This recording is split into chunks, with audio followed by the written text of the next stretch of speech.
this is huge. Like, this is regime change for real. Yeah. Whether it comes violently or coerced, it's still scary. And then you own it 100%. The fact that Rubio has posted photos of Maduro next to Gaddafi, I mean, this is scary. Now, I don't think it's deniable. From the military operations to the bounty to this authorizing CIA action against Venezuela.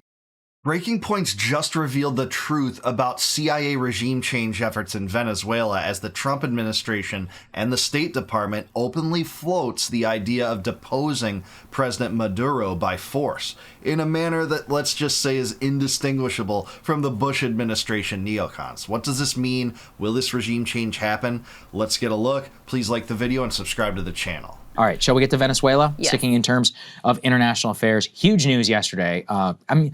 I don't know, I have a lot of thoughts about this. Right now, the Trump administration is basically publicly telegraphing what we did to Saddam. We're like, hey, Maduro, you gotta go. And we are building up a military campaign. We're striking drug traffickers right off the coast of Venezuela. We have a $50 million bounty on Maduro's head. Trump now bragging in the Oval Office. We are looking at land strikes directly inside of Venezuela. Let's take a listen. The next step in this war on cartels, and are you considering options, are you considering strikes on land? Well, I don't want to tell you exactly, but we are certainly looking at land now because we've got the sea very well under control. We've had a couple of days where there isn't a boat to be found. And that, I view that as a good thing, not a bad thing. But we had tremendous amounts coming in by boats, by very expensive boats. You know, they have a lot of money, very fast, very expensive boats that were pretty big. And the way you look at it is every boat that we knock out, we save 25,000 American lives. So every time you see a boat and you feel badly, you say, wow, that's rough. It is rough, but if you lose 3 people and save 25,000 people, these are people that are killing our population. So No, the Venezuelan government's not killing our population. This is absolutely maddening and retarded, to say the least. And tell me, if you're a Trump supporter still now, how is this distinguishable in any way from Bush-era neocons and the propaganda campaign that was unleashed upon the American public to support 20-plus-year occupations in Iraq and Afghanistan? I don't see it. Boasting about possible land strikes when he campaigned not to start new wars. Well, that already happened in Iran, and we haven't heard the last of that one, by the way. He exacerbated wars in both Syria and Yemen in his first term, and did the same against Yemen in this term back in March when he bombed Yemen continuously for about a month. He continues to aid Ukraine. This is really, indescribable that his base can't hold this kind of stuff against him when he behaves the same way as, say, if you put Paul Wolfowitz in the presidency, how he would act going to war with all of these powers and flirting regime change with another one as Americans languish, as we're $37 trillion in debt. It's absurd. he says there, we're looking at, he won't rule out any of the land strikes, but the reason why it pairs very importantly is with this story. Let's put it up here on the screen from the New York Times. Quote, the Trump administration has authorized covert CIA action in Venezuela. It says they have secretly authorized the CIA to conduct action against Nicolas Maduro specifically. So keep that in mind, not against so-called drug trafficking. They're saying against the Maduro government specifically. They say that he has acknowledged, in fact, that we are, quote, looking at land now because we've got the sea very well under control, considering strikes on Venezuelan territory. This new authority allows the CIA to carry out lethal operations in Venezuela and conduct a range of operations in the Caribbean. The agency would be able to take covert action against Maduro or his government, either unilaterally or in conjunction with a larger military operation. It is not yet known whether the CIA is planning any specific operations, but the development comes as the U.S. military is planning its own possible explanation. So one of the immediate analyses I saw of this is that if you look at the way this all works, is this could be some sort of limited hangout thing to get in the New York Times, specifically to make, because it's the front page story. Now, maybe they just get it as a leak. I'm a little bit suspicious. I tend to think all of this is about a public pressure campaign to try to get him to step down voluntarily. Because it's one of those where, look, you know, the CIA is scary, especially Latin America, right? We have a long legacy of trying to do stuff down there. You have the military campaign, you have the boats, you have the president not ruling it out. It seems to me that this was supposed to be tough. I'm not excusing it, by the way, because I still think it's completely insane. And of course, you could still follow through with it. It seems to me or on the immediate term, that it was leaked intentionally to try to ramp up the pressure. Regardless, though, this is a great gift to Maduro, in my opinion, because Yeah, we'll hear what he says about that, but what is casting doubt in my eyes of this theory pertaining to this is that the White House threw millions of dollars at Juan Guaido, a rival of Maduro's, in 2019 to try to depose the president there. They meant business there, and that attracted a lot of attention at the time. It made major news, and many prominent members within the government were saying, hey, don't follow these, Mike Pompeo and John Bolton and what they want in terms of regime change here. We know that the U.S. threw actual money at a potential scheme to do that in 2019, so why would they be behaving less bellicose now than then? That doesn't really make sense to me. You still have neocons in power and the head of the State Department and the head of other places, so I don't understand that. Because now what can he do? Every time that there's an opposition leader, CIA. If somebody tries to attack you, CIA. Just kill him, right? And the people will say, look at these people, they're meddling in our government. Of course, they're trying to kill me, they're trying to overthrow me. This is like the Latin American strongman argument for the last 50 years down there. It's like, oh, it's always CIA, or sometimes it is. But in this case, what he's doing is actually making it so that Maduro can blame all of Venezuela's problems on the United States. That's exactly what sanctions do as well. That's what the sanctions regime against Russia does. That's what the sanctions regime against Iran does. It allows these governments to pin all of the blame on all of the maladies that their populace is experiencing, even if it's their doing that their populace is suffering. Shifting that blame to the United States. That's what sanctions do. That's what calls for regime change does. That's what CIA pressure and CIA propaganda campaigns do. They're always counterintuitive, and they're always part of this stupid empire building scheme that never works out to the benefit of Americans. I think he's exactly right there. Which he's been doing for the last decade. But even more importantly, I think here is the Syria, from day one, I was like, I'm very scared. This looks regime change. And even Juan David Rojas, who we had on, he was like, oh, I don't know. It's like, could be just be like stupidity, right? In terms of it's striking the drug boats. Now, I don't think it's deniable. From the military operations to the bounty to this authorizing CIA action against Venezuela, the fact that Marco Rubio and Miller are running the White House and the Pentagon, right? So keep in mind, Rubio has somehow convinced Trump that this Venezuela thing is connected to drugs. There's not a scrap of evidence of that. It's complete bullshit. Literally bullshit. It is total bunk, and this is a combination by the neocons of the war on terror with the drug war, both of which are utterly failed wars on abstract ideas that, again, never worked to the benefit of the Americans. Give those wars to drugs and terrorism, respectively, because the United States has endless problems because of them, in terms of debt, in terms of stupid entangling alliances that attract new enemies throughout the whole course of my life, through inflation with the central bank financing this, through the printing of new money, through the curtailment of our civil liberties, shredding the Fourth Amendment, expanding the surveillance state, imposing the TSA, creating the Department of Homeland Security, enacting the Patriot Act. All this nonsense comes from these absurd ideas, and we're still letting it pass because it's this new administration that says it isn't neocon, even though Marco Rubio is still running the show. I'm sorry, this is nonsense. To DEA statistics, because especially in all the interviews they mention fentanyl. There's 0% fentanyl comes from Venezuela, again according to the DEA.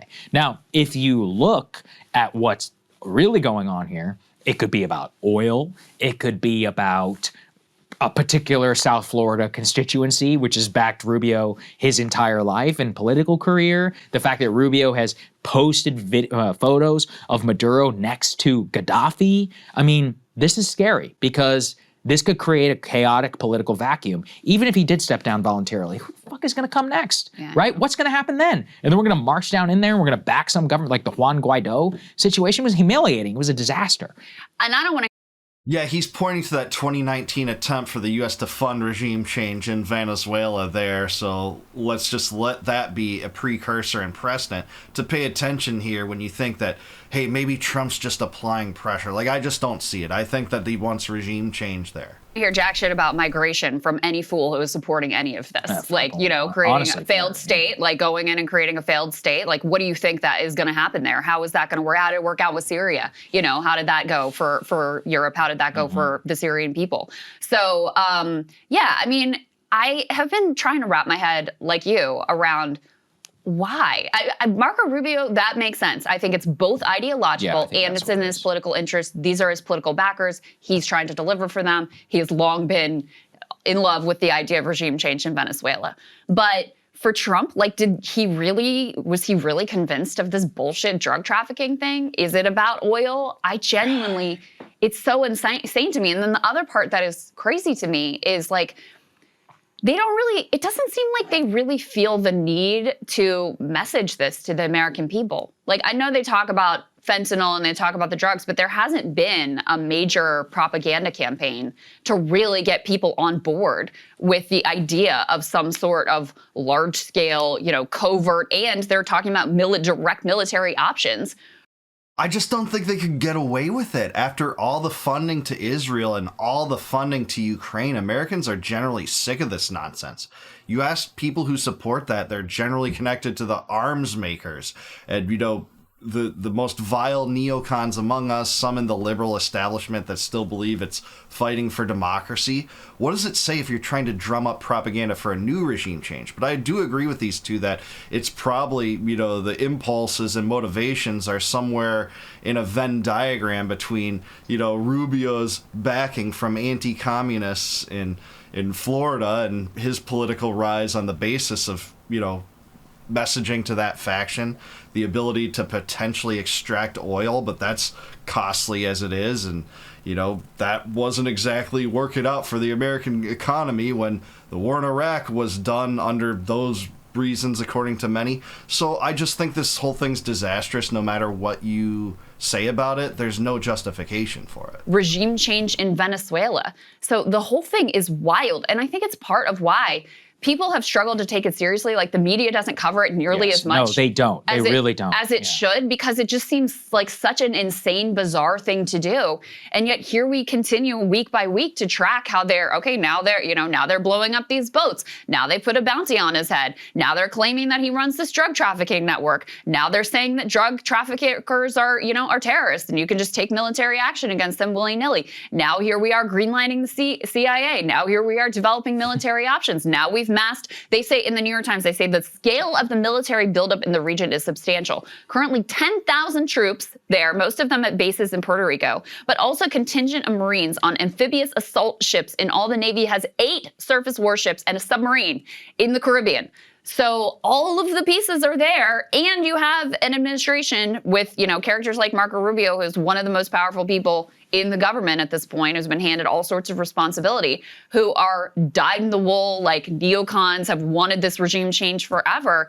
So I don't know, at a certain point, you got to take them really seriously that they actually intend it. Yeah, I agree. Have taken it seriously from the beginning. It's genuinely terrifying, and it actually does fit exactly with what you're saying. I mean, actually, I'll skip ahead here in some of our elements because they're important just to show you how it fits. Put the last one up here, please, D5, up on the screen. This was a very recent visit from the top U.S. Admiral to the Caribbean, actually, amid all these Venezuela tensions. Like, when you start to see the high-level, you know, generals, the admirals, and others start to make little trips down there, for what purpose? I mean, they try to describe it as routine, but you have this huge naval buildup. Also, keep in mind what Trump even said in that statement. Remember? He was like, we have the sea under control. Now we need the land. So yeah, this is just intelligence gathering, a pressure campaign to precede a potential regime change, and we can't take anything else from it than that.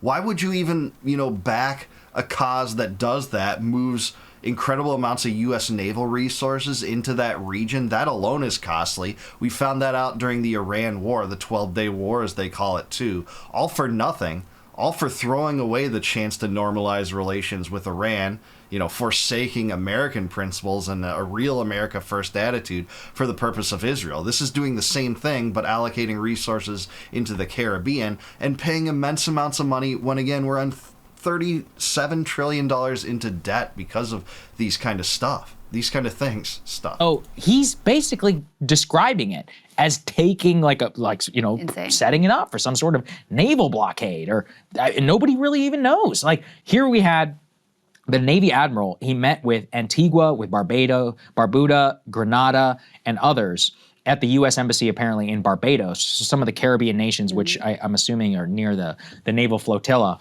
that we have out there. But the point remains, like, you have 2 visits apparently just already to Southcom, like Latin America, U.S. forces. You have the military buildup. You have the strikes, which are happening. And then you have the CIA. I mean, you have to put it all together. I agree with you on the media stuff. I mean, we'll give the New York Times credit because they broke the story. It was their front page, and it's a great story. But, I mean, if I turn on MSNBC or something like that, what's the lead story going to be? Like, this is huge. Yeah. This is huge.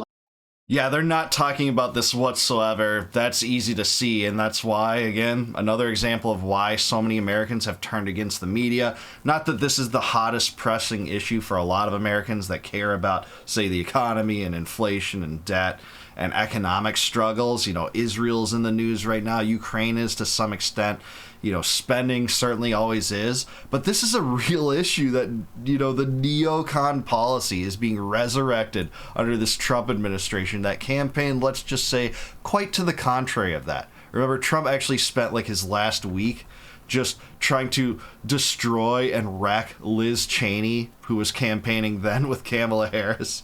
It's just so absurd, right? And he said, well, maybe Liz Cheney would be against some of these wars, against some of these regime change efforts, if she was serving on the front.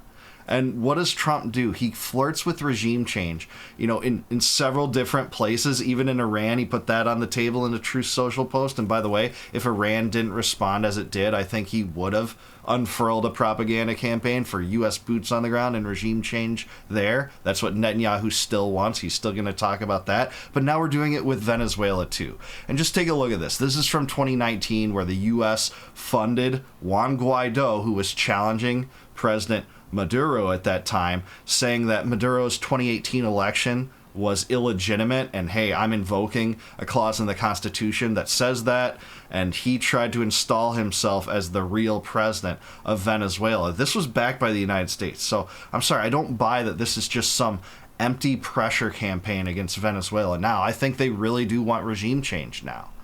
And then you had this man whose company, Silver Core USA, actually launched an effort to back Guaido and the anti-communist forces in 2020.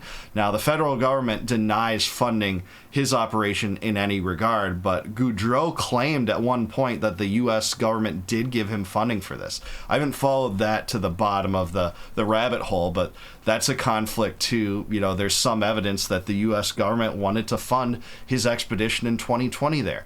But here's the most interesting one.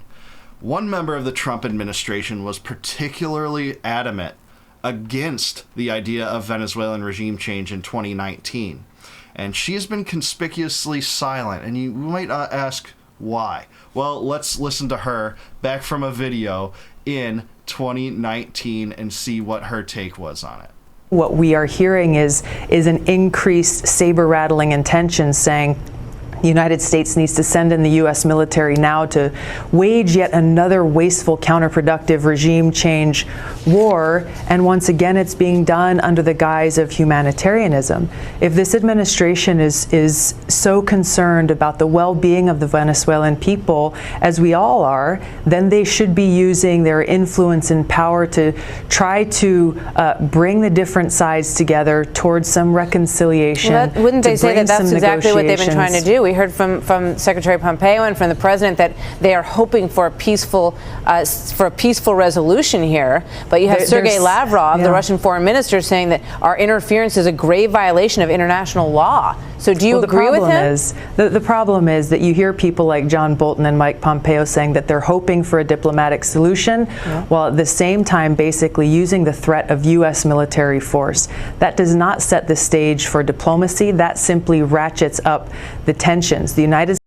That's exactly right. And what does it say about this administration when the neocons under the first administration, John Bolton and Mike Pompeo, were actually more open to letting diplomacy work its course while still planning regime change. Obviously, we know that. We just went through those articles. But what does it say when the messaging is more neocon now than it was in 2019 when, Trump was misled by all of his, his advisors? And that's an excuse a lot of Trump fans always use. He's misled by his advisors. I have no doubt that, because his advisors have been so bad, the people he puts around him, which ultimately is on him, by the way, are so bad that that's the reason Trump is so bad. Well, I'm sorry, Trump has to have some culpability too. And when your current administration under Marco Rubio is acting like a more ardent neocon than Pompeo and Bolton were in 2019, that's pretty telling. And it's pretty telling that Tulsi Gabbard seems exactly silent about this. I get it. She's in a role of analyzing intelligence,